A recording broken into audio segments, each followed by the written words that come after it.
Bonjour, c'est Marie-Faye. Bienvenue au 88e exercice du défi des 100 jours de Lilou Massé pour trouver sa mission de vie et se réaliser pleinement. L'exercice du jour s'intitule Le mariage de la personnalité et de l'âme.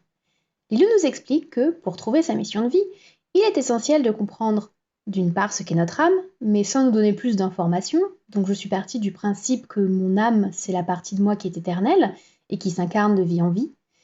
Et d'autre part, ce que souhaite notre âme, parce que plus on s'éloigne de ce qu'elle est venue expérimenter sur Terre, plus on est susceptible de rencontrer des difficultés. Lilou ajoute qu'il est nécessaire de faire la distinction entre l'âme et la personnalité, toujours sans donner plus d'informations. Donc je suis partie du principe que ma personnalité, c'est mon mental, mon ego, le logiciel de survie qui est fourni avec le corps terrestre. Puis une fois cette distinction faite, d'unir, tel un mariage intérieur, notre âme à notre personnalité.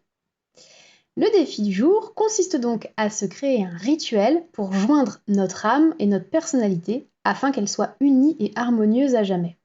Pour moi, cette démarche d'union est un non-sens, puisque mon âme et ma personnalité travaillent déjà ensemble depuis ma naissance, un peu comme si ma vie était un morceau de piano à quatre mains.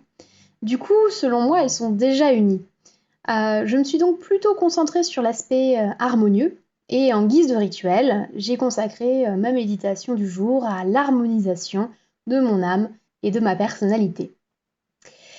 Voilà, Lilou nous propose ensuite 3 questions et une lettre à rédiger, mais ça nécessite de faire une distinction nette entre la personnalité et l'âme, juste après les avoir unies, la temporalité est un peu curieuse.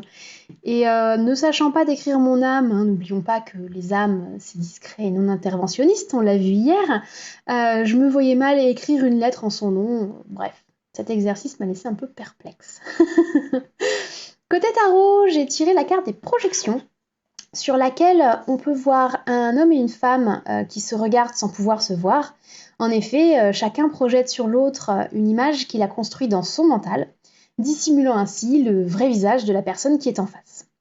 Cette carte nous demande de prendre conscience du jeu que l'on joue, et lorsqu'on se prend à juger autrui, il convient de se poser la question suivante: ce que je vois dans l'autre, ne serait-ce pas plutôt en moi? Ma vision est-elle claire ou déformée par ce que je ne veux pas voir en moi? Très belle question. Voilà, c'est tout pour aujourd'hui. Je vous dis à demain pour le 89e exercice du défi. D'ici là, prenez soin de vous. Bye!